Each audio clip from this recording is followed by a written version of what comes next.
हरे कृष्णा। आप सभी का स्वागत है आज के सुबह के सत्र में। ओम अज्ञानतिमिरन्धस्य ज्ञानाञ्जनशलाकाय चक्षुरुन्मिलितं येन तस्मै श्रीगुरवे नमः। श्रीचैतन्यमनोभीष्टं स्थापितं येन भूतले स्वयं रूप कदा मह्यं ददाति स्वपदान्तिकम्। नमो विष्णुपदाय कृष्णपृष्ठाय भूतले श्रीमते भक्तिवेदांत स्वामी इति नामिने। नमस्ते सरस्वते देवे गौरवाणी प्रचारिणे निर्विशेष शून्यवादी पाश्चात्य देश तारिणे। जय श्री कृष्ण चैतन्य प्रभु नित्यानंद श्री अद्वैत गदाधर शिवासादि गौर भक्त वृंदा। हरे कृष्णा कृष्णा कृष्णा हरे हरे, हरे राम राम राम हरे हरे। तो कल हमारी जो चर्चा है ये इस पर रुक गई थी। पुण्य कर्म और हरे कृष्ण महामंत्र पे। तो मुझे पता था कि प्रभुपाद ने ना बहुत जगह पर ये पुण्य कर्म और हरे कृष्ण महामंत्र के बीच में जो है क्या फर्क है ये बताया हुआ है। तो प्रभुपाद कहते हैं कि पुण्य कर्म यानी कुछ जैसे नहीं कि अच्छे कार्य अगर कोई कर रहा है, जैसे कोई यज्ञ कर रहा है या दान कर रहा है या तप कर रहा है, तो उसको जो है पुण्य कर्म में गिना जाता है। जैसे मान लो कि इस कलयुग में ये तीनों चीजें बहुत मुश्किल है। यज्ञ भी करना मुश्किल है, लोगों के पास बेचारों खुद ही अगर कोई गरीब होगा तो वो दान कैसे करेगा, राइट। और तपस्या, तपस्या इसलिए नहीं कर सकता कि मंद सुमंद मत भाग्यो, व्यक्ति बहुत ही मंद भाग्य है उसका, तो फिर वो तपस्या भी किस तरह से कर पाएगा। और फिर जो है अ, ज्यादा श्रवणम भी नहीं कर पाएगा वो तपस्या के माध्यम से। तो इसलिए प्रभुपाद कहते हैं कि हम लोग जो है, क्योंकि ये जो पुण्य कर्म है ये एक जो भौतिक स्तर पर है, हरे कृष्ण महामंत्र जो है वो आध्यात्मिक स्तर पर है। नहीं, और ये जितने भी पुण्य कर्म है ये एक्चुअली जो है आपको बांधते हैं। और ये पुण्य कर्म जो है वो शारीरिक स्तर पर होते ही आत्मा के स्तर पर नहीं होते। हरे कृष्ण महामंत्र जो है वो आत्मा के स्तर पर है, और जो है पुण्य कर्म जो है वो शारीरिक स्तर पर है। मतलब क्या कि अगर कोई पुण्य कर्म कर रहा है जो उसको उसके शरीर से संबंधित है तो वो भौतिक जगत में ही रहेगा। और अगर कोई पुण्य कर्म कर रहा है तो ज्यादा से ज्यादा वो ब्रह्मा या इंद्र बन सकता है, लेकिन फिर भी वो भौतिक जगत में ही रहता है। लेकिन जब तक कोई भगवत प्रेम जागृत नहीं कर लेता तब तक वो भगवत धाम नहीं जा सकता है। इसलिए ये जो हरे कृष्ण महामंत्र है, ये हरे कृष्ण महामंत्र है, ये हमारा जो है भगवान के साथ जो सोया हुआ संबंध है वो पुनः जागृत करने के लिए है। और इसलिए जो है ये जो आठवां अपराध जो है कि कि हरे कृष्ण महामंत्र को किसी सकाम कर्म के समान या किसी पुण्य कर्म के समान जो है समझना, ये सबसे बड़ा अपराध है। क्योंकि अगर हम कोई पुण्य कर्म करते हैं तो ज्यादा से ज्यादा हम एक अच्छे नागरिक बन सकते हैं इस भौतिक जगत में। लेकिन आ, भगवत धाम जाने के लिए योग्य नहीं बनते। भौतिक जगत एक निचला जगत है, लेकिन आध्यात्मिक जगत एक उचला ऊंचा, ये ना ऊपरी जगत है। मान लो जैसे अगर कोई जेल के अंदर कोई एक नागरिक है और वो सारे जो है जितने भी नियम है कानून है वो अच्छी तरह से पालन कर रहा है, तो क्या वो जेल से छूट सकता है? नहीं, वो नहीं छूट सकता। ज्यादा से ज्यादा उसको कोई ज्यादा जिम्मेदारी दी जाएगी कि तुम देखो, इस पे आंख रखो, कुछ अगर जेल में कुछ खराब हो रहा है या गड़बड़ हो रही है तो हमें रिपोर्टिंग दे देना। लेकिन जो है वो जेल से नहीं छूट सकता, उसको जेल के कानून के अंतर्गत अपना काम करना ही पड़ेगा, या उसकी जितनी भी अवधि है उस जेल में वो तो बितानी पड़ेगी ही पड़ेगी। मतलब क्या, अ, हम्म, उसको जो निर्धारित उसका समय है जेल में उतना तो बिताना पड़ेगा। और भौतिक जगत में मतलब यहाँ पे जो है या तो कोई जो है पाप करेगा या तो पुण्य करेगा, या पाप करने के लिए कोई जो है व्यक्ति दूर रहेगा पाप करने से, लेकिन फिर भी जो है वो पाप और पुण्य के चक्कर में रहता ही रहता है किसी न किसी तरीके से वो। लेकिन ये जो हरे कृष्ण महामंत्र है, ये जो है हमें दोनों से छुड़वाता है, पाप से भी, पाप करने से भी छुड़वाता है और पुण्य कर्म से भी छुड़वाता है। पुण्य आप बोलोगे कि अरे माता जी भी आपने अभी बोला कि यज्ञ दान तप, ये तो भगवत गीता में भी लिखा है, भगवान कहते हैं कि पुण्य यज्ञ दान तप गृहस्थ का जो है वो धर्म है। तो ये जो पुण्य है, ये पुण्य हम जो है वो भगवान की प्रसन्नता के लिए नहीं कर रहे हैं। अगर हम भगवान की प्रसन्नता के लिए कर रहे हैं तो फिर वो भक्ति कहलाएगी। कि वो एक भजन है, सर्वस्व तोमार, सर्वस्व तोमार, याद नहीं आ रहा है मुझे अभी वो भजन। लेकिन उसमें जो है शिल एक सेकेंड में जरा देखती हूँ मेरे।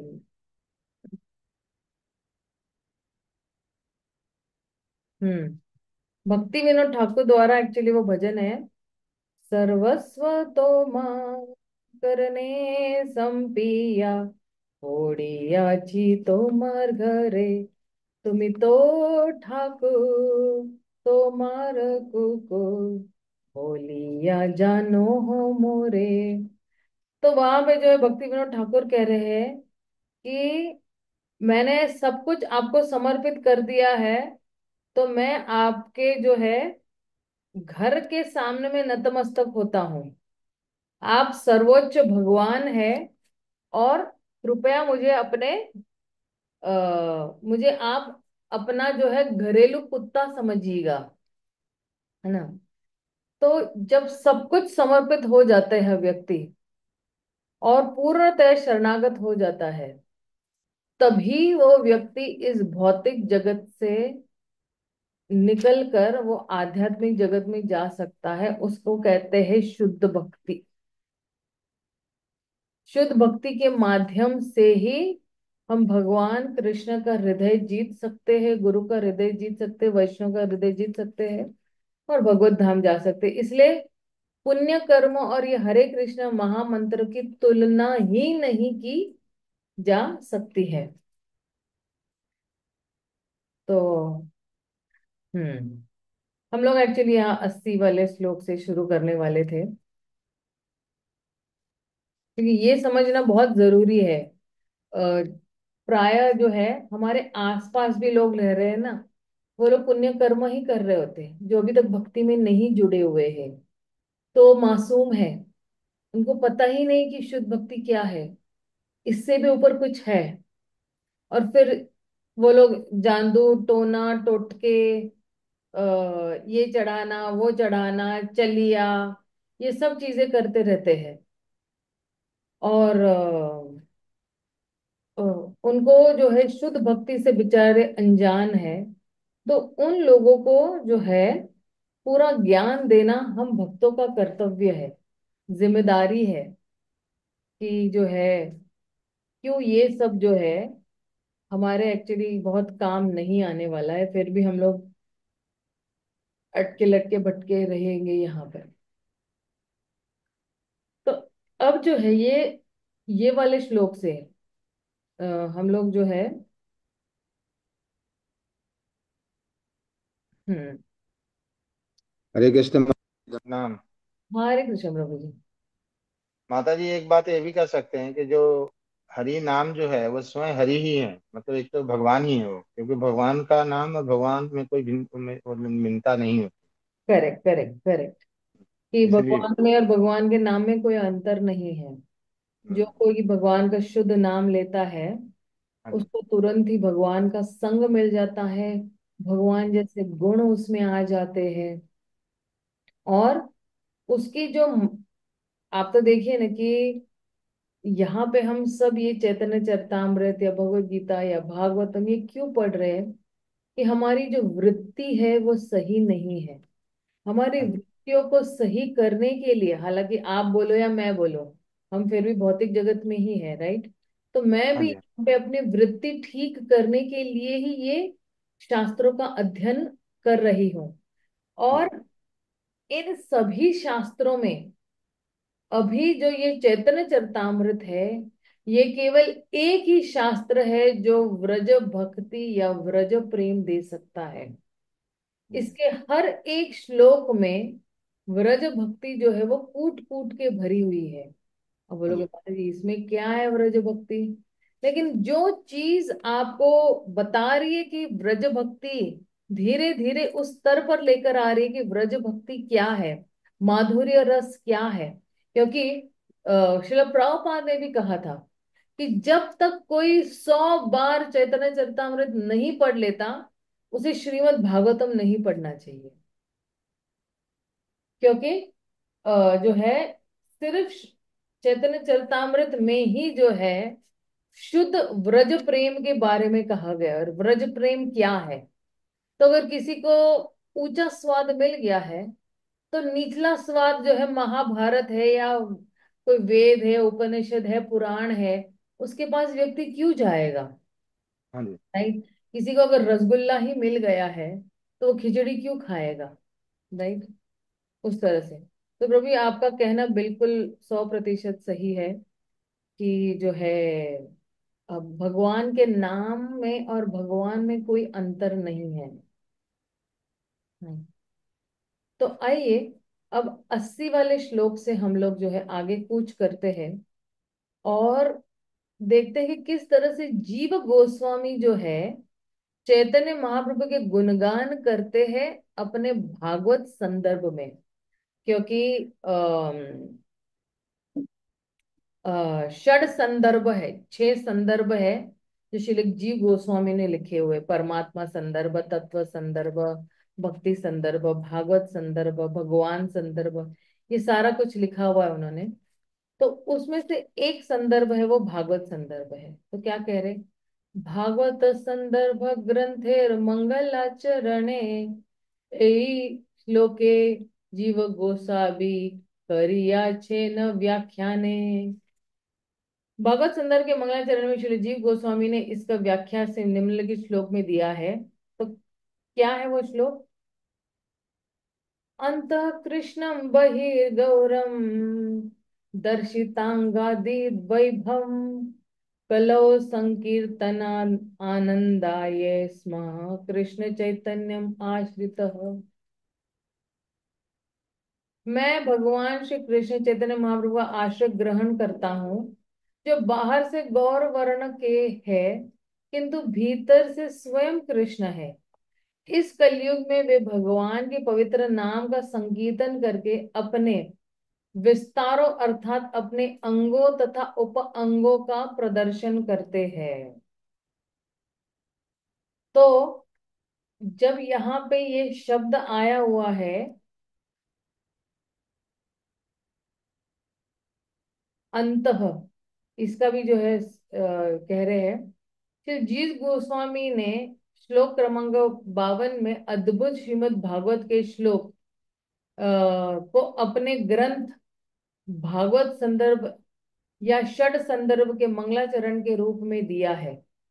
यह श्लोक भी उन्हीं का है जो भागवत के श्लोक की उसी ग्रंथ के दूसरे श्लोक के रूप में व्याख्या की है। श्रीमद् भागवतम का यह श्लोक 9 महर्षियों में से एक श्री कर भाजन द्वारा कहा गया है और इसकी विस्तृत व्याख्या जीव गोस्वामी के ग्रंथ शर संदर्भ की टीका सर्व संवादिनी में हुई है। अतः कृष्ण उस व्यक्ति का निर्देश करता है जो निरंतर कृष्ण का चिंतन करता है। अतः कृष्ण उस व्यक्ति का निर्देश करता है जो निरंतर कृष्ण का चिंतन करता है। यह श्रीमती राधा रानी का प्रधान गुण है। किसको निर्देश कर रहे हैं? श्रीमती राधा रानी को। हरे कृष्ण माता जी। हाँ प्रभु जी। माता जी यहाँ पे जो कृष्ण है, ये कृष्ण चैतन्य के नाम के लिए आया ना।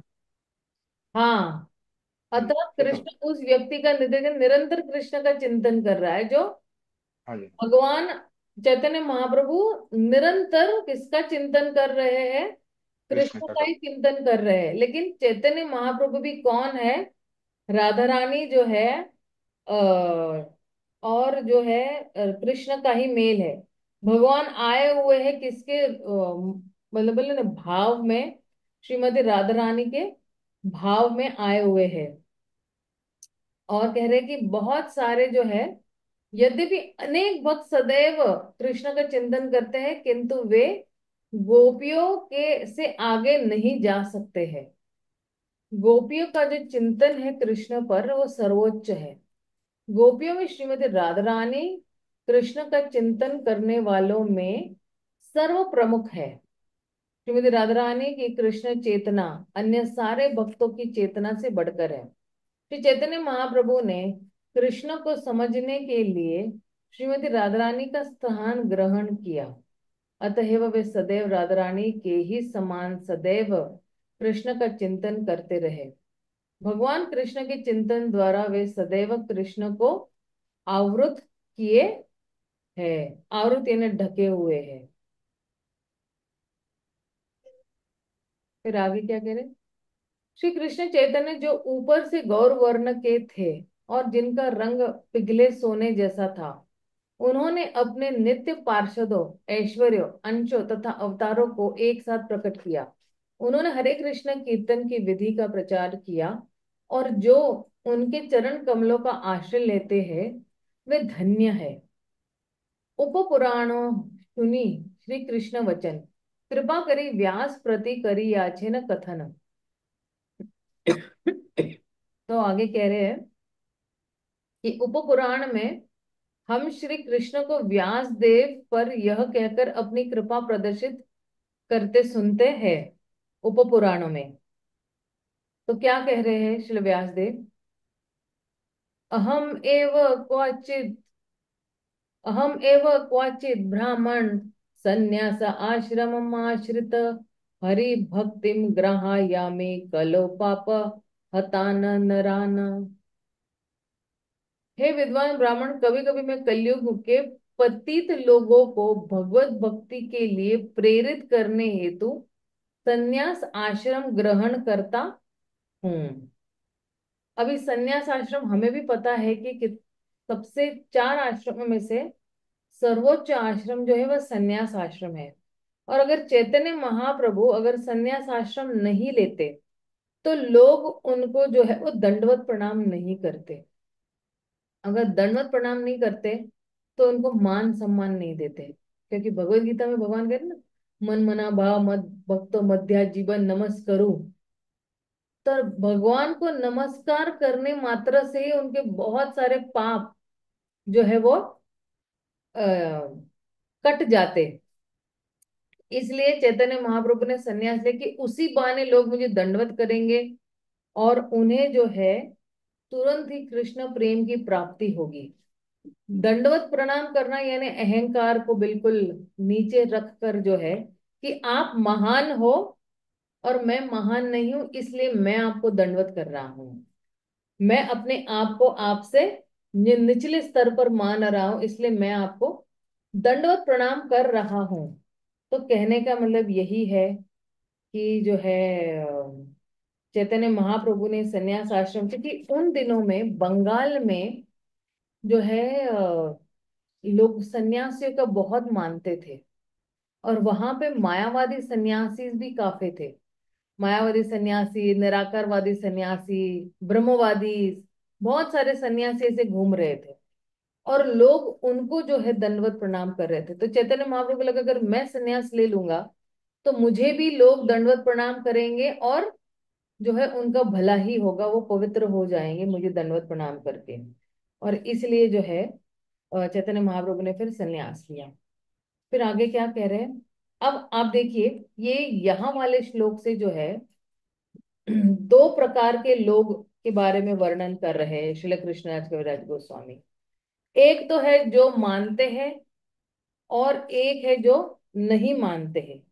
मानते मतलब क्या, जो लोग जो है भगवान को मानते हैं, या चैतन्य महाप्रभु को मानते हैं, और एक है जो चैतन्य महाप्रभु को नहीं मानते हैं।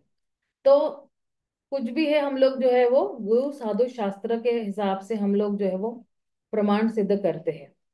तो यहाँ पे क्या कह रहे हैं, भागवत भागवत भारत शास्त्र आगम पुराण चैतन्य कृष्ण अवतारे प्रकट प्रमाण। श्रीमद् भागवत महाभारत पुराण तथा अन्य वैदिक साहित्य यह सिद्ध करने के लिए प्रमाण देते हैं कि श्री कृष्ण चैतन्य महाप्रभु कृष्ण के अवतार है।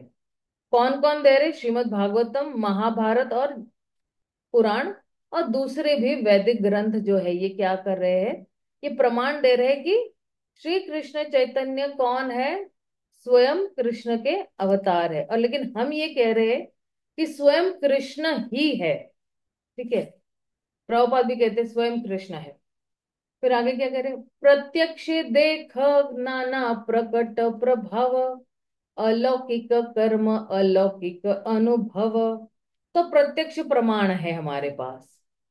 कोई भी व्यक्ति भगवान चैतन्य के प्रकट प्रभाव को उनके असाधारण कार्यों तथा असामान्य कृष्ण भावना भावानुभूति से भी प्रत्यक्ष देख सकता है।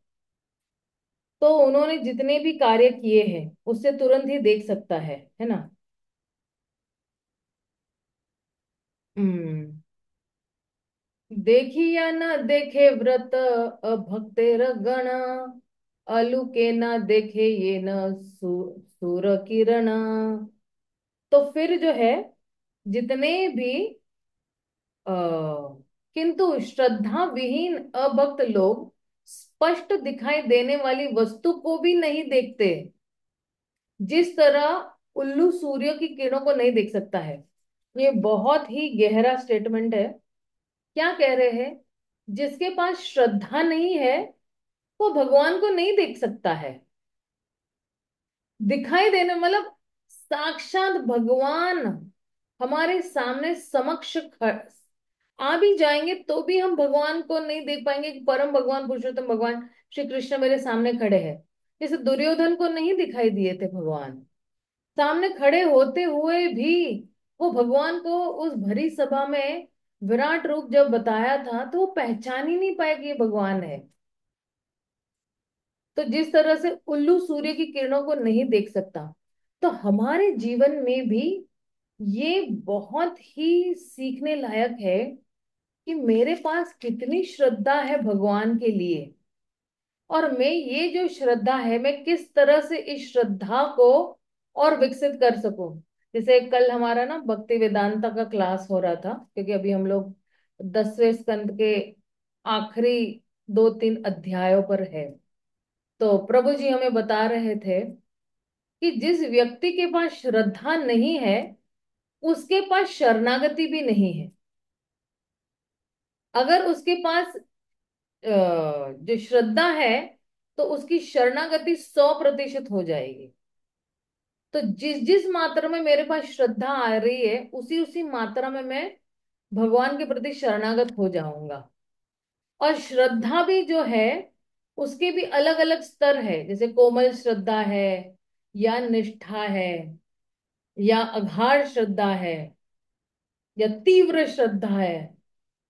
तो इस तरह से श्रद्धा जब चरम सीमा पर पहुंच जाती है, 100% जब पहुंच जाती है, वही से शरणागत शुरू हो जाती है। उसकी जो दिनचर्या है वो सिर्फ कृष्ण के इर्द गिर्द ही घूमेगी। वो अपने शरीर के लिए कर्म करना छोड़ चुका है। मुझे बहुत अच्छा लगा एक्चुअली वो प्रभु जी जब बता रहे थे कि व्यक्ति जब अपने शरीर के लिए कर्म करना छोड़ देता है और केवल आत्मा के कल्याण के लिए कर्म करना शुरू करता है, तो वही एक्चुअली 100% शरणागति कहलाती है। कि आपको पूरे दिन में कुछ सूझ नहीं रहा है, आप पूरा पूरा दिन जो है सिर्फ भगवान के बारे में ही सोच रहे, और यही तो गोपियां कर रही है। गोपियां पूरा पूरा दिन जो है सिर्फ कृष्णा के बारे में ही चिंतन करे, कृष्ण की हित के बारे में सोच रही है। कृष्णा अब आएंगे तो क्या करूंगी मैं, कृष्णा अब यहाँ जाएंगे तो क्या उनके साथ भेजूंगी मैं।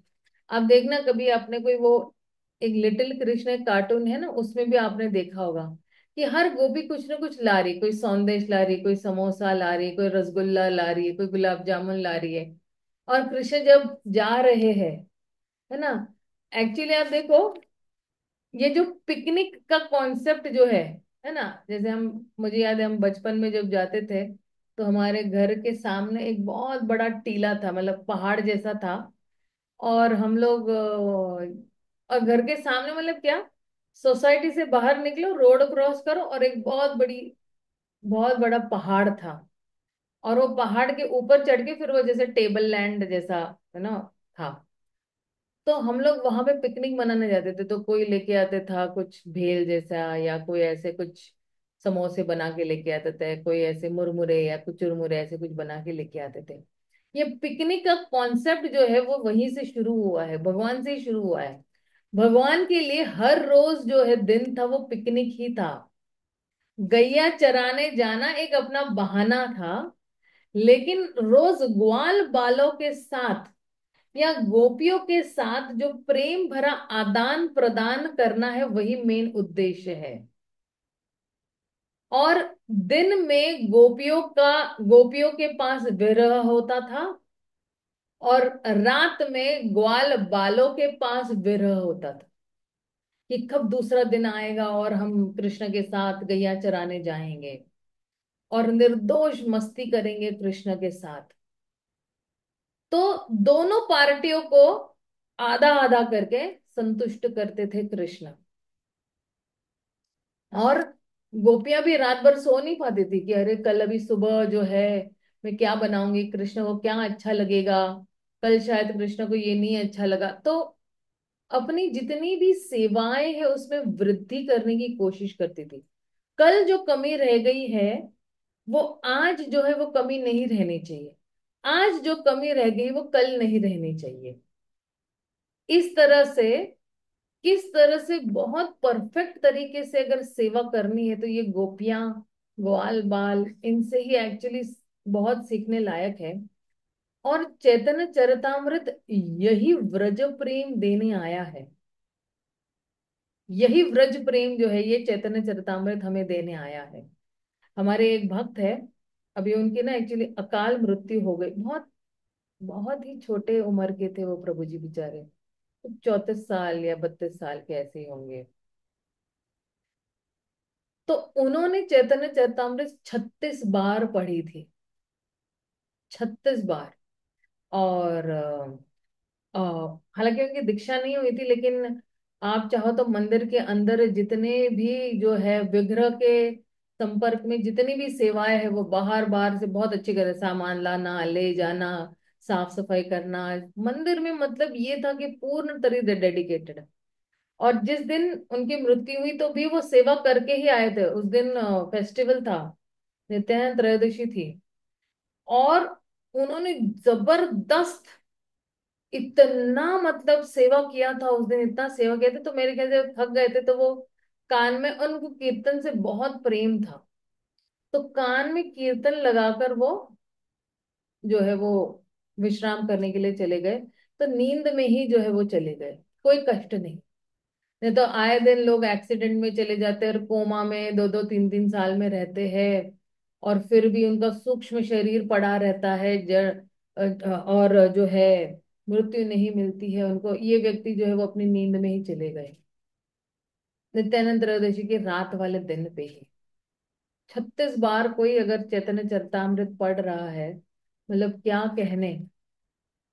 तो ये जो चैतन्य चरितामृत है, मतलब मैं अभी जब कभी सोच भी रही हूँ, मैं सोचती हूँ कि इतने साल जो है बीत गए हैं भक्ति में, लेकिन अभी तक अगर हमारे पास जो है, मतलब मैं अपनी बात कर रही हूँ, कि मेरे पास श्रद्धा श्रद्धा ही नहीं है तो शरणागति कहाँ से होगी। शरणागति नहीं तो भगवान का प्रेम कैसे प्राप्त होगा। तो ये सारी चीजें ना थोड़ी दिल दहलाने वाली है। और ये चीजें हमें जो है थोड़ा और आगे भक्ति में ले जाती। तो यहाँ पे ये है कि श्रद्धा नहीं, और श्रद्धा कैसे आती है। श्रद्धा उन्हीं उन्नत भक्तों के साथ आएगी जिनके पास श्रद्धा है। जिसके पास जो चीज है वो वही दे पाएगा। जिसके पास जो चीज नहीं वो नहीं दे पाएगा, राइट।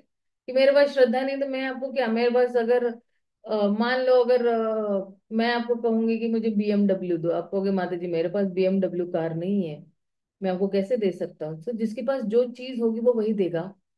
तो जितने भी शुद्ध भक्त है उनके पास ये श्रद्धा है। और ये श्रद्धा कैसे प्राप्त होगी।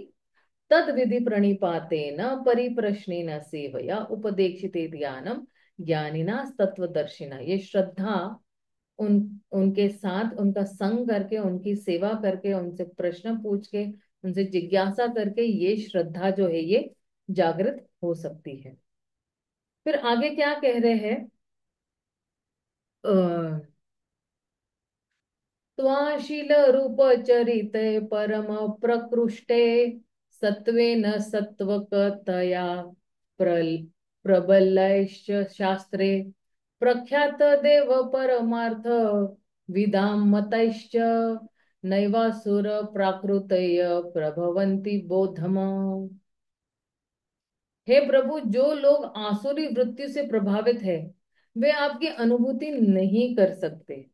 यद्यपि आप अपने महान कार्यों, रूपों, चरित्र तथा असामान्य शक्ति के कारण स्पष्ट रूप से सर्वश्रेष्ठ है, जिनकी पुष्टि सभी सात्विक शास्त्रों और दिव्य प्रकृति वाले विख्यात आध्यात्मवादी द्वारा होती है। अब श्रील प्रभुपाद इस पे जहां पे जोर देना है ना, श्रील प्रभुपाद को बिल्कुल पता है कि कहाँ जोर देना है। यह श्लोक रामानुजाचार्य के गुरु श्री रामानुजाचार्य कृत स्तोत्र रत्न से है। प्रामाणिक शास्त्रों में कृष्ण के दिव्य कार्य, लक्षण, स्वरूप, गुण आदि का वर्णन रहता है। और विश्व के सर्वाधिक प्रामाणिक शास्त्र भगवत गीता में स्वयं कृष्ण अपना वर्णन करते हैं। यही नहीं, वेदांत सूत्र का भाष्य कहलाने वाले श्रीमद् भागवत के में कृष्ण की और अधिक व्याख्या मिलती है। इस तरह कृष्ण को इन प्रामाणिक शास्त्रों ने पूर्ण पुरुषोत्तम भगवान के रूप में स्वीकार किया है, मनुष्यों की स्वीकृति मात्र के माध्यम से नहीं। शास्त्रों के माध्यम से हम भगवान को पूर्ण पुरुषोत्तम भगवान स्वीकार करते हैं। किसी ऐसा मनुष्य के मुख से हम ये स्वीकृत नहीं करते हैं। क्यों नहीं स्वीकृत करते। क्योंकि मनुष्य में चार दोष है ना, चार अवगुण है जो शास्त्रों में नहीं है। आधुनिक युग में एक वर्ग के मूर्ख सोचते हैं कि वे किसी को भी ईश्वर के पद पर उसी तरह निर्वाचित कर सकते हैं जिस प्रकार वे किसी को राजनैतिक प्रशासन के सर्वोच्च पद पर निर्वाचित कर सकते हैं। ये भी अब देखिए कि आधुनिक जगत में आप देखना कितने लोगों ने लोगों को भगवान का स्तर दे दिया है। कोई भी बाबा को जो है उन्होंने भगवान का स्तर दे दिया है। और वो बाबा जो है काम, क्रोध, मद, मोह, लोभ, मत्सर से भरा पड़ा हुआ है, फिर भी उसको क्या दिया है, भगवान का दर्जा दे दिया है। आप सोच सकते हो। तो ये सब चीजों का खंडन करने के लिए हमें शास्त्रों को पढ़ने की बहुत जरूरत है और दूसरों को भी ये ज्ञान देने की जरूरत है। लेकिन दिव्य पूर्ण पुरुषोत्तम भगवान का सम्यक वर्ण प्रामाणिक शास्त्रों में किया गया है। भगवत गीता में भगवान कहते हैं कि केवल मूर्ख ही यह सोचकर उनका उपहास करते हैं कि कोई भी व्यक्ति कृष्ण की तरह बोल सकता है। कृष्ण की वाणी में और कृष्ण में कोई अंतर नहीं है। जो जो मूर्ख लोगों की वाणी है वो लोगों की अधोगति करवाता है, लेकिन भगवान की वाणी जो है ये जीवों की जो है उन्नति करवाता है, या उनको जो है इस जन्म मृत्यु के चक्कर से छुड़ाकर शुद्ध प्रेम तक पहुंचाता है, क्योंकि भगवान की वाणी जो है वो दिव्य है। और मूर्ख लोगों की जो वाणी है वो जो है त्रुटियों से भरी पड़ी हुई है। ये फर्क समझना बहुत जरूरी है। इसलिए हम कहाँ से श्रवण हम कर रहे हैं, हमारा जो श्रवण करने का स्तोत्र है वो कहाँ से आ रहा है। टीवी से आ रहा है, व्हाट्सएप से आ रहा है, फेसबुक से आ रहा है, ट्विटर, इंस्टाग्राम, ये सब चीजों से आ रहा है, क्या कहाँ से आ रहा है। और इसलिए हमें ना इन सब चीजों से उलझना नहीं चाहिए। जैसे आजकल लोग फेसबुक पे है, यूट्यूब पे है, इंस्टाग्राम पे है, आजकल तो वो ट्विटर भी है। कितनी खिचड़ी है हो गई है लोगों के जीवन में, कितनी खिचड़ी हो गई है लोगों के जीवन में। मैं सिर्फ एक फेसबुक पे जाती हूँ, हालांकि मेरे पास हर जगह पे अकाउंट बना हुआ है, लेकिन फेसबुक पे मैं इसलिए जाती हूँ क्योंकि आप जिन लोगों के, फेसबुक ऐसा जो है प्लेटफॉर्म है कि वहां पे सारे जितने भी प्रभुपाद के शिष्य हैं और सन्यासी जो शिष्य है प्रभुपाद के, वो सारे जो है फेसबुक पे हैं। अब जब वो लोग कुछ लिखते हैं तो हमें उन लिखावटों के माध्यम से उनका संग करने का मौका मिलता है। और प्रभुपाद के मेरे ख्याल से अब तक के जितने 70% कम से कम शिष्य जो है, मैंने जो है, मुझे परम सौभाग्य प्राप्त हुआ है उनकी सेवा करने का दिल्ली मंदिर में, या जो है उनके साथ बातचीत करने का मौका मिला है। तो फिर जब हम वहां जाते हैं और उनके जो भी पोस्ट पढ़ते हैं, तो उसी बहाने जो है हमें उन महान संतों का संग मिलता है, और वो भी कितने मिनट, 10-15 मिनट ज्यादा से ज्यादा। क्योंकि आप जिस जिस लोगों के पोस्ट पे लिखते जाओगे या कमेंट करते जाओगे ना, जैसे आप फेसबुक खोलते हैं ना तो पहला वही आता है, उन्हीं सन्यासियों के जितने भी पोस्ट है, अगर उन्होंने लिखे हैं तो आएंगे, वरना नहीं आएंगे। अगर उन्होंने एक आधा दिन छोड़ दिया है या 2-3 दिन छोड़ दिया है यात्रा हो या कुछ ट्रैवलिंग की वजह से, तो फिर जो है वो नहीं आएंगे। तो फेसबुक एक ही मात्र में जाती हूँ वहां पे उनका संग लेने के लिए। बाकी तो घुमाते रहेंगे पन्ने के पन्ने, लेकिन कुछ फायदा नहीं है इन सब चीजों में। तो आ, ये ज्ञान का स्तोत्र कहाँ से आ रहा है ये भी हमें जानना चाहिए, वरना ये हो जाता है एक दिन उन स्तोत्रों के वशीभूत होकर हम एक्चुअली भगवत भक्ति को न छोड़ दे।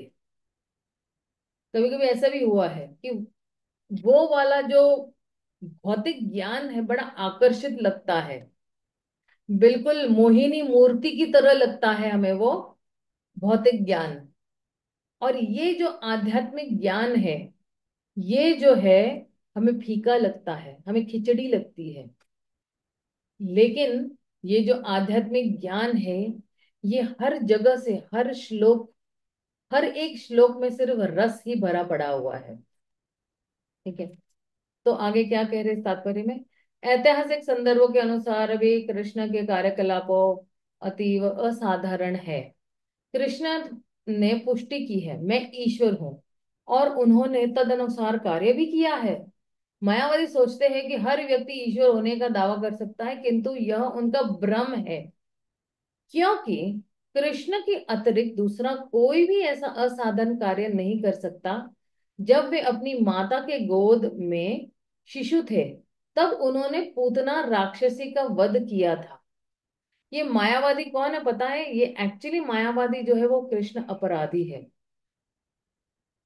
मायावादी में क्या है, मायावादी और ब्रह्मवादी में अंतर क्या है, मायावादी सोचते मैं भगवान हूं इसलिए कृष्ण के अपराधी है।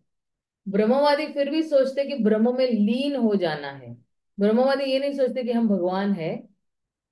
ब्रह्मवादी सोचते, हम ब्रह्मास्मि, हम जो है उसमें लीन हो जाएंगे और लीन होके वहां पे बैठेंगे। लेकिन दोनों में से ये मायावादी बड़े खतरनाक व्यक्ति है। सोचिए ना कि कल उठ के आप कोई भी व्यक्ति आ जाता है बोलते मैं भगवान हूँ, कैसा लगेगा हमें? जब हमें पूर्ण ज्ञान है कि भगवान कौन है, और हम जो है हमारे पास इतनी भी हिम्मत नहीं है उस व्यक्ति को पूछने के लिए कि ठीक है, तुम अगर भगवान हो तो तुम्हारे दांत क्यों सड़ रहे हैं? तुम अगर भगवान है तो तुम्हें पेशाब क्यों लग रही है? तुम अगर भगवान हो तो तुम्हें जो है गलत चीज करने का मन क्यों कर रहा है? तुम अगर भगवान हो तो तुम बूढ़े क्यों हो रहे हो? बाल क्यों सफेद हो रहे हैं? भगवान तो नव यौवनम जो है। तो ये सब प्रश्न जो है लोग करते नहीं है। जब कोई कहता है कि हम भगवान है, हम भगवान है, या लोग उनको कहते हैं कि ये भगवान है, तो भगवान की व्याख्या क्या है? लोग इस व्याख्या से अनजान है। और हम जो भक्त है, ये हमारा उत्तरदायित्व बन जाता है लोगों को जाकर बताने का कि ये भगवान नहीं है, ये एक साधारण मनुष्य ही है। देवी देवता भी जीव तत्व में आते हैं। ब्रह्मा तक जो है वो व्यक्ति जीव तत्व में आ रहे हैं। तो ये बहुत स्पष्ट होना चाहिए। तत्पश्चात उन्होंने तृणावर्त, वृत्रासुर तथा बक नामक राक्षसों का वध किया। जब वे कुछ बड़े हुए तब उन्होंने अगासुर तथा ऋष, कौन सा असुर है? अगासुर तथा ऋषाभसुर को मारा। कौन है ये राक्षस? कुछ आइडिया है क्या? वो केसी होगा माता जी। हाँ, मुझे भी ऐसे ही लग रहा है, ऋषभासुर हम्म। कैसी होगा। ऋषभ ऋषभ तो बैल को कहते हैं ना, तो केसी। हाँ, केसी केसी, राइट। अतएव ईश्वर प्रारंभ से ही ईश्वर होते हैं। ईश्वर प्रारंभ से ही ईश्वर, ऐसे नहीं कि एक व्यक्ति आ गया और बन गया ईश्वर, नहीं। ईश्वर थे, है और वह रहेगा, व्यक्ति वही रहेगा। ध्यान करने से कोई ईश्वर बन सकता है, ऐसा विचार हास्यपद है। जो लोग ध्यान योगी है, उनको लगता है कि इस व्यक्ति पे अगर मैं ध्यान करूंगा तो मैं भी ईश्वर बन जाऊंगा। तो ये भी जो है हास्यपद ही है। भले ही कोई कठिन प्रयास से ईश्वरीय प्रकृति का अनुभव कर ले, किंतु वो ईश्वर कभी नहीं बन पाएगा। लोगों को आजकल ईश्वर बनने का बड़ा चस्का लगा हुआ है। जो असुर ये सोचते हैं कि कोई भी ईश्वर बन सकता है, वह निंदनीय है। वो व्यक्ति कमली लिख, देखिए कितना जबरदस्त लिख रहे हैं प्रभुपाद। प्रामाणिक शास्त्रों की रचना व्यास देव, नारद, असित तथा पराशर जैसे महापुरुषों द्वारा की गई है, जो साधारण पुरुष नहीं है। ये जो है पराशर मुनि, असित, देवल, नारद, ये साधारण पुरुष नहीं है। वैदिक जीवन शैली के समस्त अनुयायियों ने इन विख्यात पुरुषों को स्वीकार किया है। ये नहीं कि व्यास देव अपने आप से ही व्यास देव बन गए हैं, या नारद मुनि अपने आप से ही, बोले ना, स्वयं घोषित बन गए हैं। नहीं, जितने भी है समस्त अनुयायियों ने इन विख्यात पुरुषों को स्वीकार किया है, जिनके प्रामाणिक शास्त्र वैदिक साहित्य के अनुरूप है। फिर भी असुर उनके कथनों पर विश्वास नहीं करते और जानबूझकर पूर्ण पुरुषोत्तम भगवान तथा उनके भक्तों का विरोध करते हैं। तो जो विरोध करते हैं भगवान का, वो कौन है? असुर है। जो भगवान के सुर में सुर मिलाकर नहीं चलते हैं, वो कौन है? वो असुर है। जो भगवान के सुर में सुर मिलाकर चलते हैं, वो कौन है? सूर है, देवी देवता, है ना। आजकल सामान्य व्यक्तियों को तथाकथित ईश्वर अवतार के रूप में कुछ मन माने शब्दों को लिखे लिख देने का, और अन्य साधारण व्यक्तियों द्वारा उसे प्रामाणिक मान लेने की रीति चल पड़ी है। देखिए, एक तो उन लोगों को जो है, सामान्य व्यक्तियों को तथाकथित ईश्वर अवतार के रूप में कुछ मन माने शब्द, दिव्य शब्द नहीं है वो, मनमाने शब्द है। तो भगवान के शब्दों में और साधारण व्यक्तियों के शब्दों में क्या फर्क है? भगवान के शब्द जो है वो दिव्य है, वो हमें इस भव बंधन से छुड़ाने वाले हैं। सामान्य व्यक्तियों के जो शब्द है वो हमें इस भव सागर में बंधे रखेंगे, इस भव सागर से छुड़ाने नहीं वाले हैं। भगवान के शब्द हमें प्रेम भक्ति देने वाले हैं, और सामान्य व्यक्तियों के जो शब्द है वो हमें काम वासना की और खींचते लेते जाते हैं। ये फर्क समझना बहुत जरूरी है। तो अ, आजकल सामान्य व्यक्तियों को तथाकथित ईश्वर अवतार के रूप में कुछ मनमाने शब्दों को लिख देने का और अन्य साधारण व्यक्तियों द्वारा उसे प्रामाणिक मान लेने की रीति चल पड़ी है। कोई भी बोल देगा भगवान है ये, और वो भी हाँ हाँ हाँ हाँ करते रहेंगे। तो ऐसा नहीं है।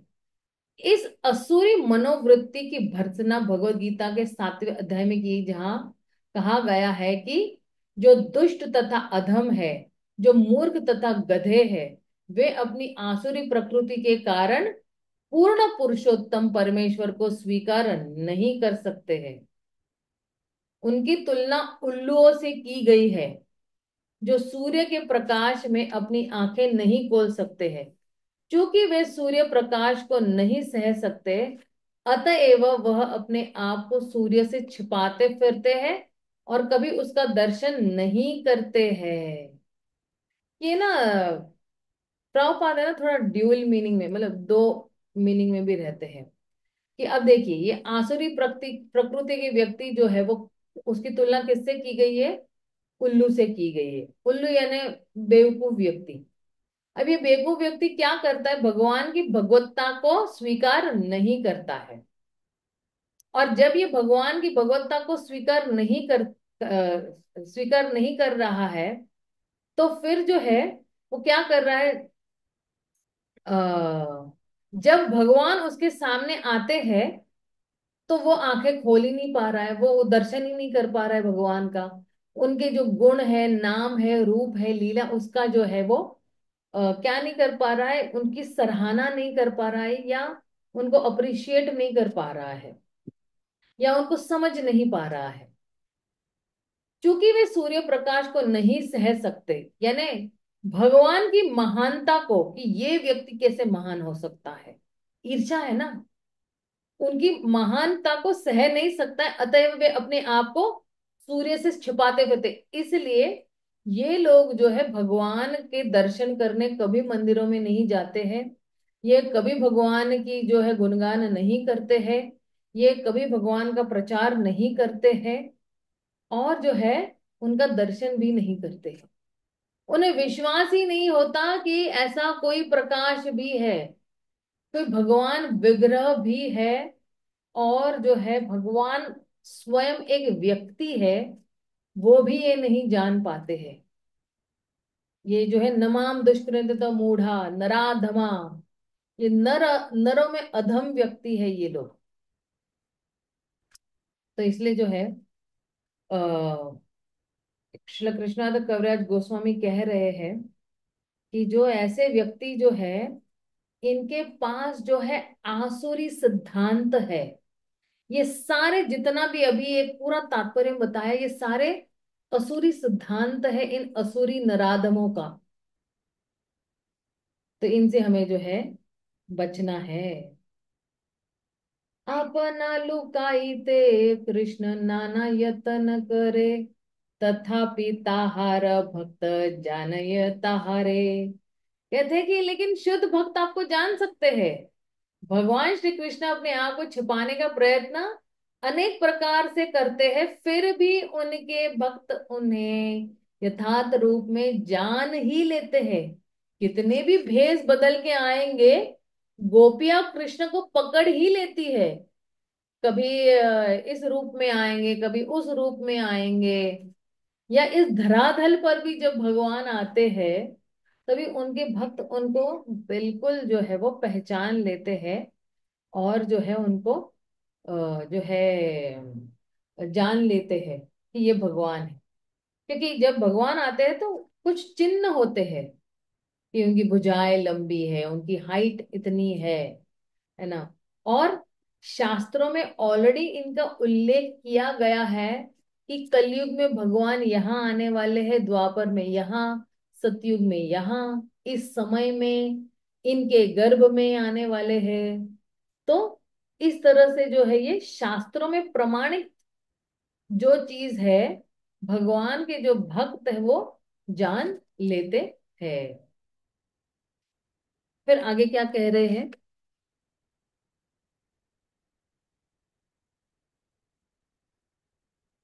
हाँ, उल्लंघित त्रिविधि सीमा समातिशाय संभावन तव परिव्रढिमसं स्वभाव माया बलेन भवतापि निगुह्यमान पश्यन्ति के केचिद निशन त्वद अनन्य भाव। पश्यन्ति मतलब देख सकते हैं। भगवान के भक्त हमेशा उन्हें क्या कर सकते हैं? देख सकते हैं। और किस से? जो है उनके स्वद अनन्य भाव वाले जो भक्त है वो उन्हें देख सकते हैं। हे प्रभु, भौतिक प्रकृति के भीतर हर वस्तु काल देश तथा विचार से सीमित है। फिर भी आपके गुण अद्वितीय तथा असीम होने से ऐसे सीमाओं से सदैव परे होते हैं। कभी कभी आप इन गुणों को अपनी ही शक्ति से ढक लेते हैं। फिर भी आपके अनन्य भक्त हर परिस्थिति में आपका दर्शन पाने में समर्थ है। किसी भी परिस्थिति में जो है भगवान के अनन्य भक्त उनको जो है वो देख सकते हैं। तात्पर्य में क्या कह रहे श्रील प्रभुपाद? यह श्लोक भी यमुनाचार्य कृत स्तोत्र रत्न से लिया गया है। माया के प्रभाव से आवृत प्रत्येक वस्तु देश काल तथा विचार की सीमाओं से बंधी है। यहाँ तक कि बड़ी से बड़ी अभिव्यक्ति जिसकी हम कल्पना कर सकते हैं, अर्थात आकाश का भी सीमाएं है। सीमा यानी एक लिमिटेशन रहती है।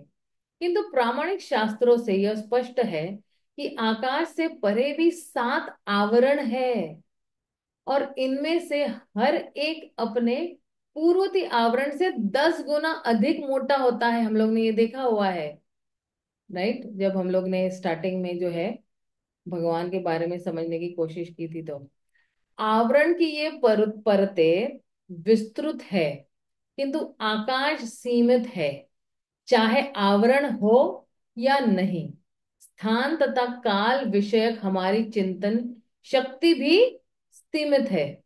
देखिए, हमारा चिंतन शक्ति भी सीमित है कि हम कितना हम सोच सकते हैं कि भगवान जो है कितने दूर बैठे हैं हमसे, है ना? ये मेरी ये जो छोटी बुद्धि है ये समझ ही नहीं पाएगी कि मेरे से भगवान कितने। और भागवतम में कह रहे भगवान दूर भी बैठे हैं लेकिन निकट भी है, मेरे हृदय में परमात्मा रूपी। दोनों जगह पे जो है एक ही समय पर जो है भगवान जो है विराजमान है। और अब मेरे हृदय में जो विराजमान है वो कौन है? भगवान के अंश है, परमात्मा, राइट? लेकिन यही परमात्मा जब व्यक्ति पूर्णतया शरणागत हो जाता है भगवान को, तो यही परमात्मा का रोल चेंज होके भगवान स्वयं आके विराजमान रहते। इसलिए हम कहते हैं ना, तुम्हार हृदय सदा गोविंद विश्राम,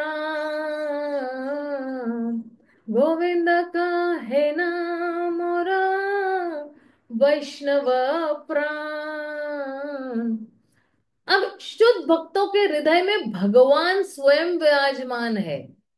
परमात्मा का रोल खत्म हो गया, वहां पे आते हैं भगवान, और भगवान पूर्णतया उनकी जीवन को नियंत्रण कर रहे हैं। अब भक्त जो है, शुद्ध भक्त है, भगवान जैसे नचाना चाहते हैं वैसे ही नाचते हैं। उन्होंने अपनी सारी बागडोर, जीवन की सारी बागडोर किसको सौंप दी? भगवान को सौंप दी है कि मैं आपकी कठपुतली हूं, आप मुझे जैसे नचाना है आप नचाओ मुझे।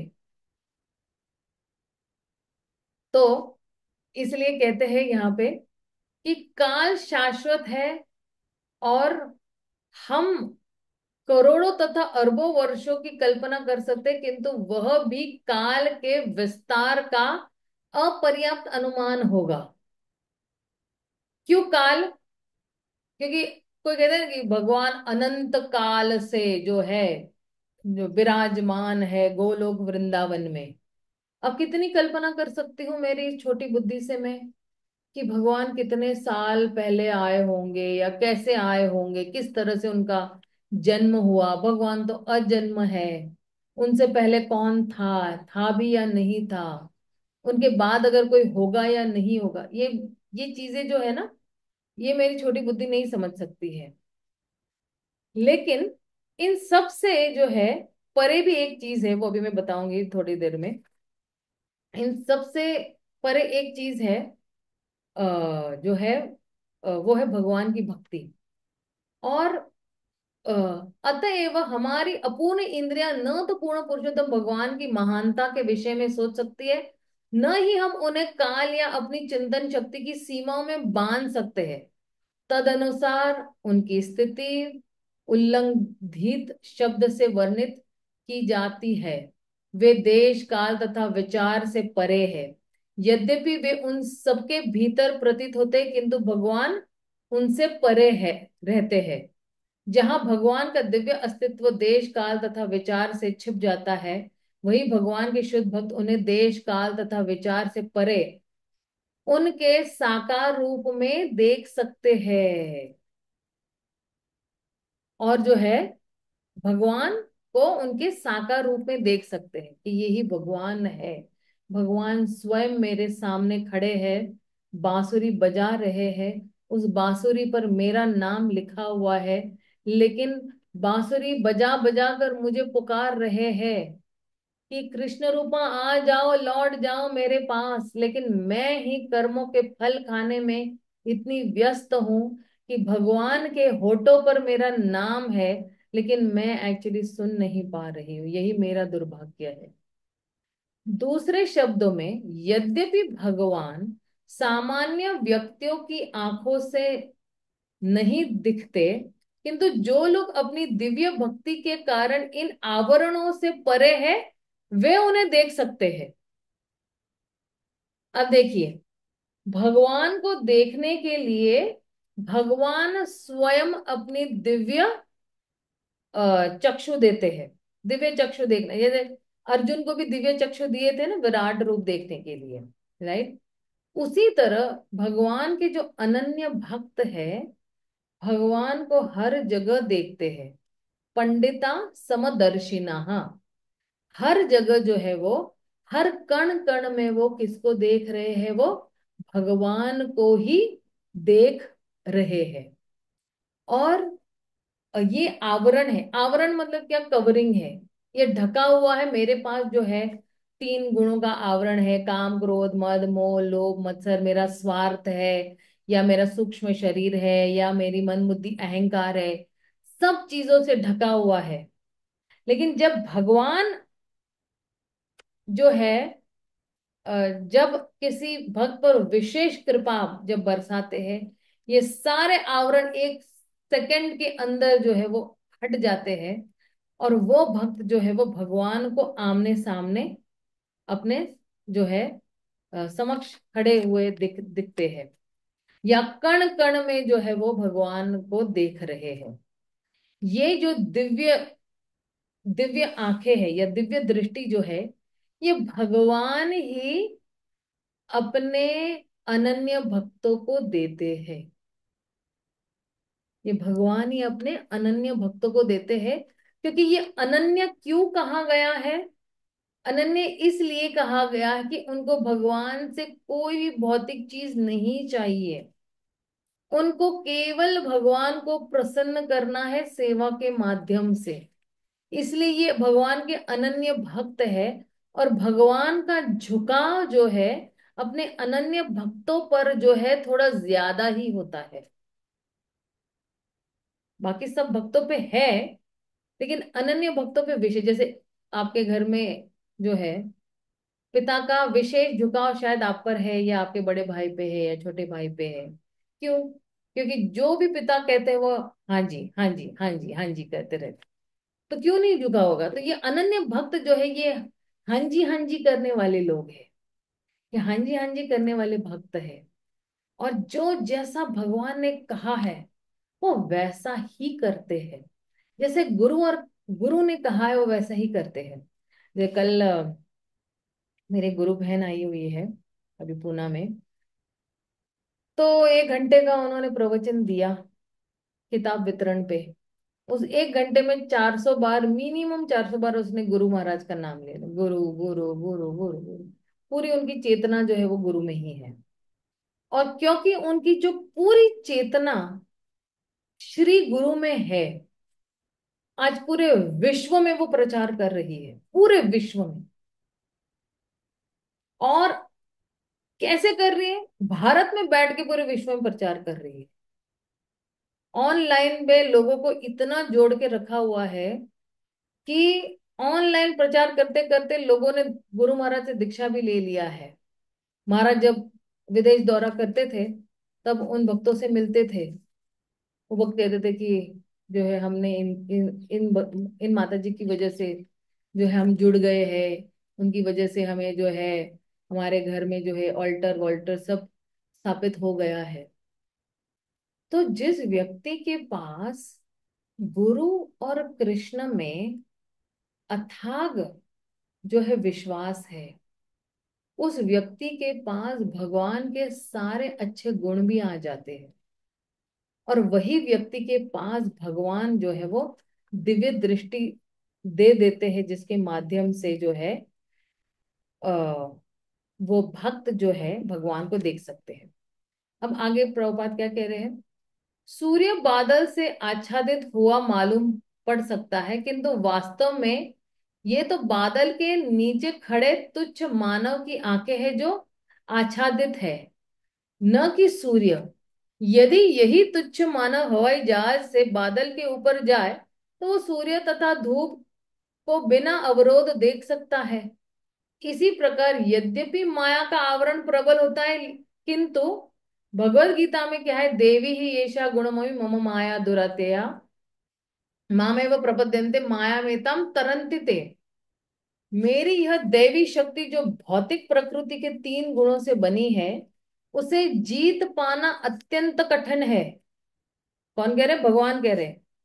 इतनी जटिल बनाई हुई है भौतिक प्रकृति भगवान ने, किंतु जो लोग मेरी शरण में आ जाते हैं वे सरलता से इसके पार जा सकते हैं।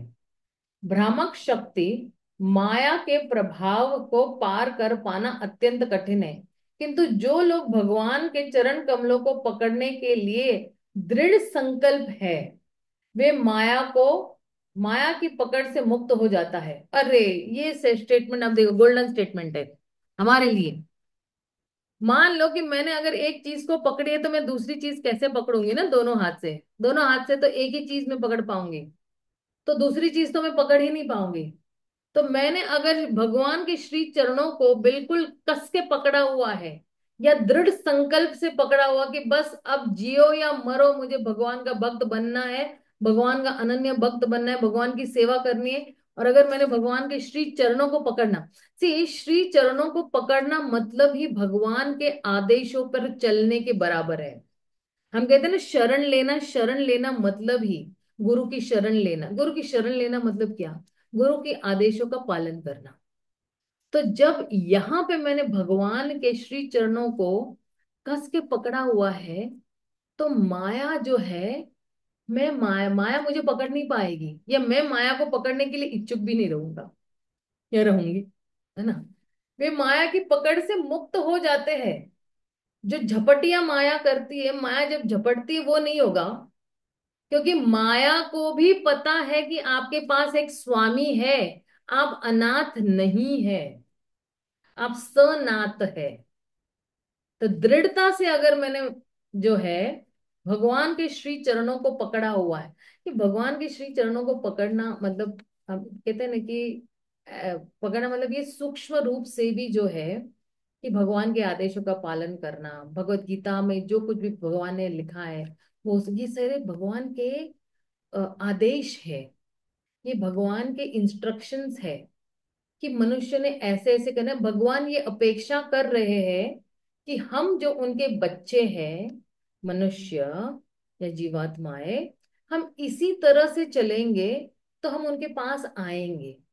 क्योंकि इस तरह से जैसे ही भगवत गीता में कहा गया है, और हम भगवत गीता के कथा कहे अनुसार ही अगर हम अपने जीवन की जीवन शैली ढाल देंगे, तो जो हम इस दूषित अवस्था में है, ये दूषित अवस्था से बाहर निकलकर एक शुद्ध अवस्था में पहुंचेंगे। शुद्ध अवस्था में पहुंचकर ही भगवान को हम शरणागत हो पाएंगे। और जब शरणागत हो पाएंगे तो फिर हम भगवान के अनन्य भक्त बन जाएंगे। तो ये प्रक्रिया है, और ये प्रक्रिया जो है सालों साल लग जाते हैं इसको फॉलो करने में। क्योंकि ये जो मन है, ये इतना बागी है, इतना बागी है, इतना मतलब उसको जो है बगावत करने की आदत हो गई है योनि दर योनि। ये एक्चुअली मानने को तैयार ही नहीं है कि मेरे से ऊपर कोई हो सकता है।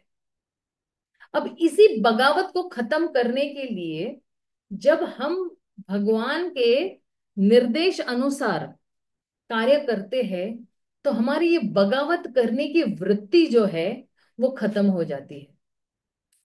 ये बगावत करने की जो वृत्ति क्या होती है वो खत्म हो जाती है। इसलिए जो है आ,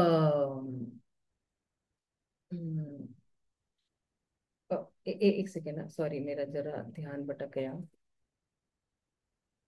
तो ये बगावत करने की जो वृत्ति है, ये टोटली जो है वो खत्म हो जाती है हमारी।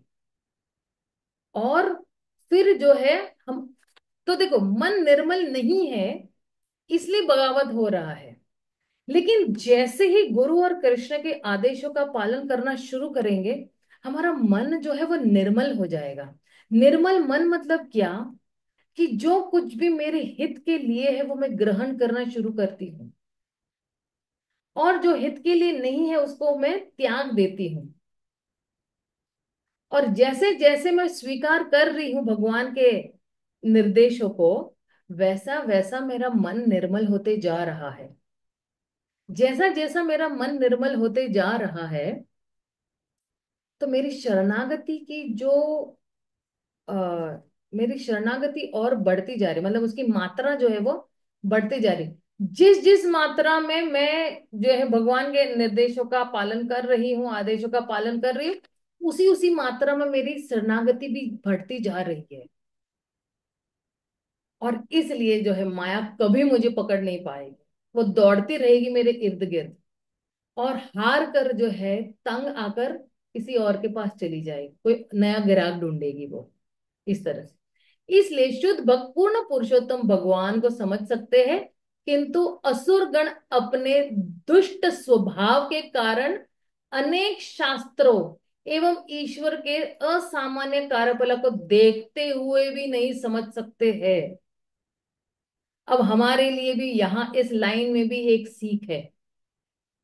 हमारे लिए इस लाइन में सीख क्या है, कि असुर गण अपने दुष्ट स्वभाव के कारण, अगर मेरा स्वभाव दुष्ट, हालांकि अगर दुष्ट है तो मैं असुर नहीं हूं, बट फिर भी मेरे पास अगर दुष्ट स्वभाव है, तो उसके कारण मैं शास्त्र या ईश्वर के असामान्य कार्यकलापों को कभी नहीं समझ पाऊंगी। मैं भगवान को देखते हुए भी नहीं देख पाऊंगी, या अगर मैंने सुना हुआ है तो भी मैं सुन नहीं पाऊंगी, यहां से सुनूंगी और वहां से निकाल दूंगी। तो ये असुर स्वभाव क्या है, या ये दुष्ट स्वभाव क्या है? ये दुष्ट स्वभाव यही है कि मैं महान हूं, मैं जो हूं बिल्कुल दूध का धुला हुआ हूं, मैं जो हूं मेरे से, मतलब मेरे से महान कोई व्यक्ति है ही नहीं। अपने आप को बिल्कुल क्या मतलब, बिल्कुल कुछ ज्यादा ही समझना अपने हैसियत के हिसाब से। तो ये दुष्ट स्वभाव है। और उसी के अंदर, ये स्वभाव के अंदर आता है काम क्रोध मद मोह लोभ मत्सर। ये मेरा दुष्ट स्वभाव है। और इसलिए शास्त्रों को पढ़ते हुए भी मैं समझ नहीं पा रही हूं क्योंकि ये स्वभाव की दुष्टता की वजह से मैं इन शास्त्रों को समझ नहीं पा रही हूँ। लेकिन जिस दिन मेरा, तो फिर कोई पूछेगा कि अरे फिर ये दुष्ट स्वभाव को फिर किस तरह से जो है सुधारा जा सकता है। तो शास्त्रों को बिल्कुल खुले मन से, खुले विचारों से, खुले हृदय से स्वीकारना है।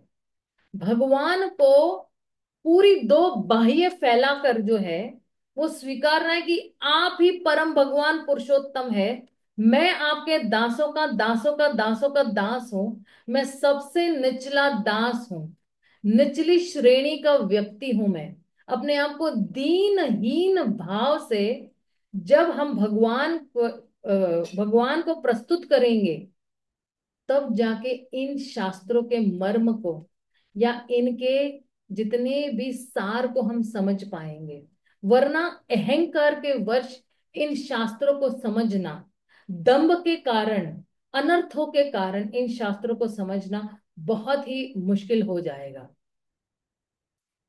तो आ, क्षमा कीजिएगा, आज हम लोग ने कितने, सिर्फ 10 ही श्लोक कर पाए।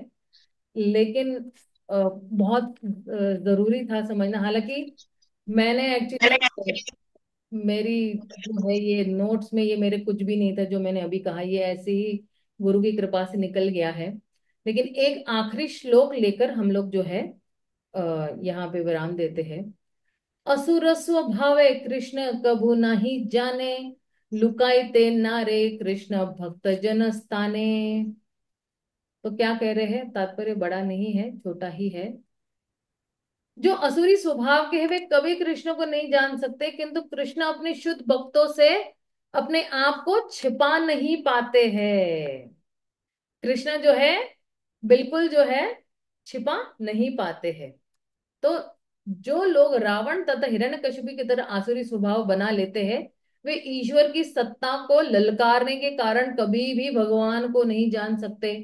किंतु श्री कृष्ण अपने शुद्ध भक्तों से अपने आप को कभी नहीं छिपा सकते हैं। तो दो प्रकार के लोग हैं, सुर और असुर, पद्म पुराण में भी लिखा हुआ है कि एक है जो भगवान विष्णु के भक्त है, और एक जो है उनके विरुद्ध जाने वाले हैं, है ना, जो बिल्कुल उनके विपरीत है। तो लेकिन इसमें जो है असुरों के सामने भगवान छिप जाते हैं। मतलब क्या, असुरों को अपना रूप, गुण, रूप, लीलाएं बिल्कुल नहीं, नाम गुण रूप लीलाएं बिल्कुल नहीं प्रदर्शित करते या प्रकट करते हैं। लेकिन जो है भगवान भक्त वत्सल है। भगवान अपने शुद्ध भक्तों के सामने अपने आप को जो है छुपा ही नहीं सकते हैं, विवश हो जाते हैं अपना असली रूप दिखाने के लिए। प्रेम के वश में आकर वो अपने शुद्ध भक्तों का अपना असली रूप दिखाते हैं। और ऐसे कितने भागवतम में भरे पड़े हुए भक्तों के सामने भगवान ने अपना असली रूप दिखाया हुआ है। गजेंद्र के सामने, प्रहलाद के सामने, ध्रुव के सामने, और जो है महाभारत में जो है विराट रूप अर्जुन के सामने। भगवान विवश हो जाते हैं उनके प्रेम के सामने जो है। वो प्रेम उनको इतना बांध देता है कि वो विवशता के वश में है। वो अपने आप को जो है वो अपने असली रूप में जो है वो उनके सामने आके खड़े हो जाते। वो अपने आप को छुपा ही नहीं पाते हैं अपने शुद्ध भक्तों के सामने। इसलिए आप देखिए, हमारा ये जो आंदोलन है ना, चैतन्य महाप्रभु का ये आंदोलन है। और ये आंदोलन में चैतन्य महाप्रभु भी जो है वो विरह की वजह से जो है वो नाच रहे, गा रहे, संकीर्तन कर रहे हैं। और अभी इस्कॉन के अंतर्गत 800 मंदिर पूरे विश्व में निर्माण हुए हैं, राइट।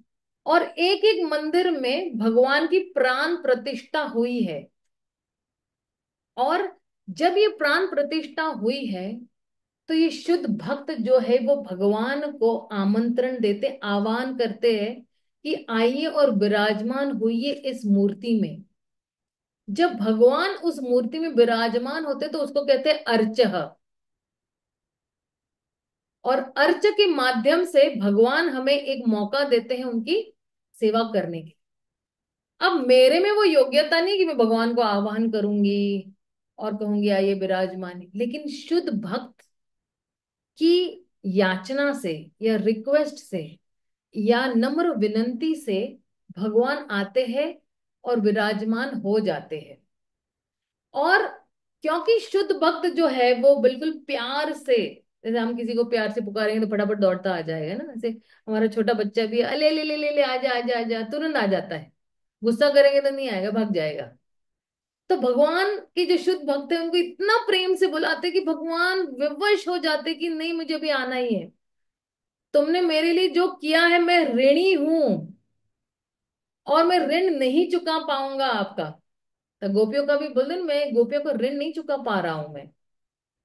मुश्किल है मुझे गोपियों का ऋण चुकाने के लिए भी। अब उस ऋण चुकाने के लिए भगवान अर्च विग्रह में आते हैं।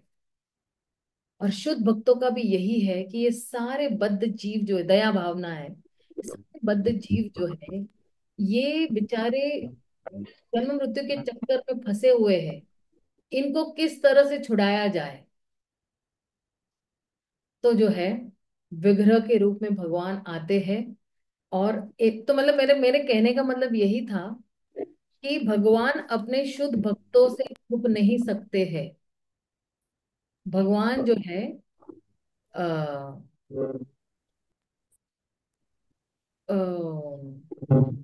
ये प्रफुल्ल मुखी माता जी अपने आप को जरा म्यूट कीजिएगा प्लीज। तो भगवान अपने शुद्ध भक्तों से अपना आप को छुपा ही नहीं सकते, विवशता के वश आना ही पड़ता है उनको। तो अब हमें दिया गया है अर्च विग्रह। मंदिर में जो है विग्रह जो है वो शुद्ध भक्तों ने दिया हुआ है, हमारे गुरु ने दिया हुआ है या अन्य गुरुओं ने दिया हुआ है। तो उनकी सेवा करना जो है हमारा परम कर्तव्य है। ठीक है। मैं यही विराम दूंगी, सॉरी। लेकिन हाँ, हम पूरी कोशिश करेंगे कि कल इसको, इस अध्याय को हम समाप्त करें और अगले अध्याय पे हम लोग जाएं।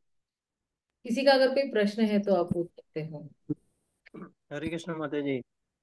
हरे कृष्णा। हाँ माता जी, आपने बहुत बहुत अच्छी अच्छे आज का क्लास बहुत सुंदर था। माता जी, आपने एक बहुत अच्छी चीज बताई कि चैतन्य चरितमृत को 100 बार पढ़ना चाहिए, उसके बाद श्रीमद् भागवतम पढ़ना चाहिए। हम लोग क्या करते हैं, पहले भागवतम पढ़ लेते हैं। तो बाकी आपने एक प्रभु का उदाहरण दिया था, उन्होंने 36 बार चैतन्य चरितमृत पढ़ी है करके। तो बहुत ग्लोरिफिकेशन के लिए बहुत धन्यवाद माता, बहुत सुंदर क्लास था। इसकी रिकॉर्डिंग मिल जाएगी माता जी? हाँ हाँ हाँ, जरूर जरूर जरूर मिल जाएगी, मिल जाएगी। धन्यवाद। हरे कृष्णा, हरि बोल। किसी का और कोई प्रश्न है? हाँ, हरे कृष्ण माता।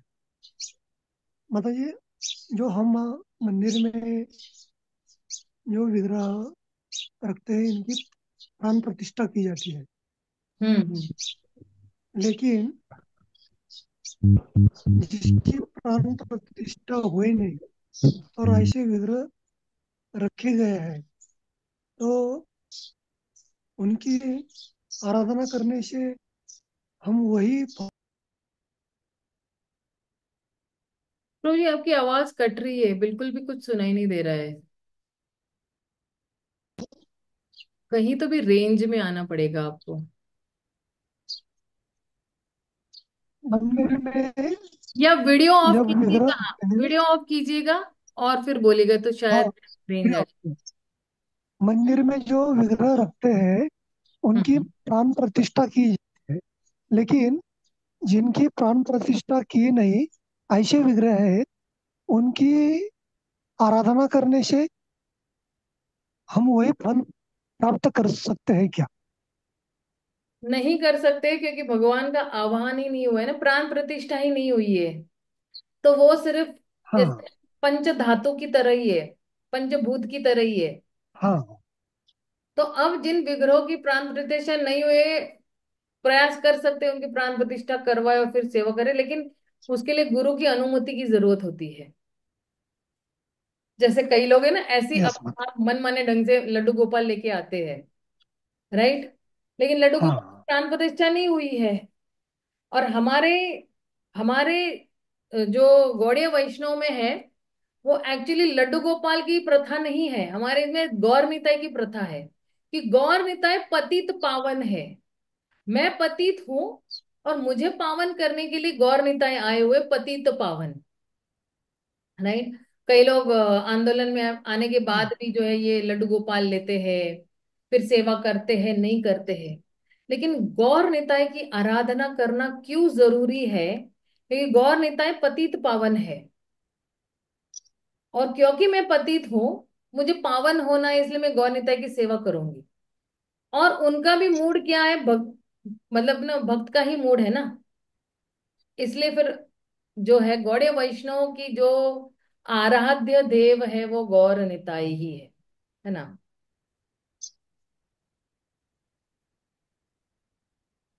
थैंक यू माता। हाँ।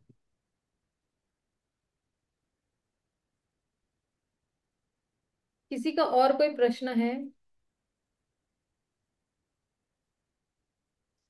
सी, इसमें एक्चुअली जो है, मतलब थोड़ा और स्पष्टीकरण भी मैं करना चाहती हूँ कि हमें जो है गौर निताई ही क्यों करना है जो है स्थापित। क्योंकि गौर निताई जो है, अगर मतलब कृष्ण की कृपा पाने के लिए जो है हमें जो है पहले गौरांगा महाप्रभु की कृपा की जरूरत होती है। और जो है अ, जब गौरांगा महाप्रभु की कृपा मिलेगी तभी कृष्ण की कृपा मिलेगी। तो प्रभुपाद ने भी जो है पहले जो है गौर निताई की जो है आराधना करने पहले शुरू किया था उन दिनों में, राधा कृष्ण की नहीं। तो प्रभुपाद ने उसी टाइम पे कहा था कि आ, निताई गौर चंद्र जो है इनकी आराधना। क्योंकि जब गौर निताई की हम लोग सेवा करते हैं तो हम कोई अपराध से बच जाते हैं, और जब हम अपराध से बच जाते हैं तो फिर जो है हम भगवान के प्रति और अपराध नहीं करेंगे। और फिर जो है जैसे ही गौर निताई की कृपा मिलेगी वैसे तुरंत ही जो है भगवान की कृपा मिल जाएगी। इसलिए प्रभुपाद ने उन दिनों में जो सबसे सुरक्षित विग्रह सेवा है वो है गौर निताई की विग्रह सेवा। क्योंकि अगर कुछ अपराध हो भी जाता है, गौर निताई इतने उदार है कि वो जो है वो क्षमा कर देंगे, और जो है सहन भी कर लेंगे। जैसे जगाई मदाई को सहन कर लिया, उसी तरह हमें भी सहन कर लेंगे अगर कोई अपराध हो भी जाता है तो। लेकिन लड्डू गोपाल तो स्वयं कृष्ण है, अपराध उसमें हो गया तो हो सकता है हमें सेवा अपराध का भी जो है वो दंड भोगना पड़े। इसलिए जो है हमें गौ निताय की जो है आराधना पहले करना बहुत जरूरी है। गायत्री माता जी, आप कुछ पूछना चाहते हैं? हरे कृष्णा माता जी। माता जी, किन किन भक्तों के घर में जगन्नाथ बलदेव सुभद्रा माई है ना, तो फिर। हाँ हाँ, मेरे घर में भी है ना जगन्नाथ बलदेव सुभद्रा। लेकिन जगन्नाथ कौन है? जगन्नाथ कृष्ण स्वयं है, विप्रलंब भाव में। जैसे अभी अभी आप ऑन स्क्रीन मेरे जगन्नाथ जी देख रहे हो, है ना, ये मेरे जगन्नाथ जी है। तो जगन्नाथ कौन है? जगन्नाथपुरी क्षेत्र क्या है? विप्रलंब है। और जगन्नाथ जी जो है वो किसके विरह में है? राधा रानी के विरह में है। और चैतन्य महाप्रभु कौन है? राधा रानी है, वो किसके विरह में है? कृष्ण के विरह में है। और अगर गुरु ने हमें ये आदेश दिया है कि आप जो है जगन्नाथ बलदेव सुभद्रा की स्थापना करो, तो हम लोग ने उस टाइम पे गुरु महाराज स्वयं घर आए थे मेरे, और उन्होंने इन विग्रह की स्थापना की हुई है स्वयं अपने कर कमलों से। तो हमने गुरु के आदेशों से जो है हम लोग ने इन विग्रहों की स्थापना की हुई है उस टाइम पे। फिर बाद में जब गौर निताय लेना था तब महाराज ने कहा कि आप प्रचारक हो, आप बहुत सेवा नहीं कर पाओगे, आप जगन्नाथ बलदेव सुभद्रा तक ही सीमित रह जाओ, कि यही काफी है आपके लिए। बहुत ज्यादा करोगे तो आप प्रचार नहीं कर पाओगे उस वक्त। तो फिर मुझे मतलब लिए हुए विग्रह जो थे वो वापस जो है हम लोग ने छतरपुर मंदिर में दे दिए थे उस टाइम पे, लेकर आए। फिर मुझे ऐसे लगा कि नहीं नहीं, पहले एक बार महाराज जी से पूछ लेते हैं, फिर ही उसकी स्थापना करवाएंगे उन्हीं के कर कमलों से। तो जब महाराज ने मना किया तो फिर हम लोग ने फिर छतरपुर मंदिर क्योंकि छतरपुर मंदिर के पास उस वक्त सिर्फ जगन्नाथ बलदेव सुभद्रा थे, और वो नया मंदिर था। हालांकि जगन्नाथ बलदेव सुभद्रा बहुत बड़े थे, 2 फीट के हिसाब से उतने तो थे ही, 2 फीट या 2.5 फीट है जगन्नाथ बलदेव सुभद्रा वहां पे दिल्ली में। तो फिर फिर मैंने सोचा कि कहाँ देना है, तो फिर मंदिर के अध्यक्ष को पूछा तो बोले कि छतरपुर मंदिर में जो है जरूरत है, आप वहीं पर दे दीजिएगा। तो फिर वहां पे फिर हम लोग ने छतरपुर मंदिर में गौनीता एक को जो है वो दे दिया था, क्योंकि प्राण प्रतिष्ठा नहीं हुई थी उस वक्त उसकी। तो जगन्नाथ बलदेव सुभद्रा भी जो है दयालु है, जगन्नाथ भी पतित पावन है ना। इसलिए ठीक है, जगन्नाथ बलदेव सुभद्रा की भी जो है। और जगन्नाथ बलदेव सुभद्रा के साथ बहुत सारी लीलाएं हैं, आपको भी पता है जगन्नाथपुरी में कितनी सारी लीलाएं भगवान अपने भक्तों के साथ करते हैं। प्रिय बंधु प्रभु, आप कुछ पूछना चाहते थे? हरे नहीं कृष्ण। माता जी, नहीं, नहीं, हरे कृष्ण नहीं। पूछिए। नहीं माता जी, मैंने पहले पूछ लिया था, वो हाथ नीचे अच्छा करना हाँ भूल तो गया। नहीं, अच्छा अच्छा ठीक है। ठीक। हरे तो कृष्ण। विराम देते हैं, आज थोड़ा जरा विलंब हो गया।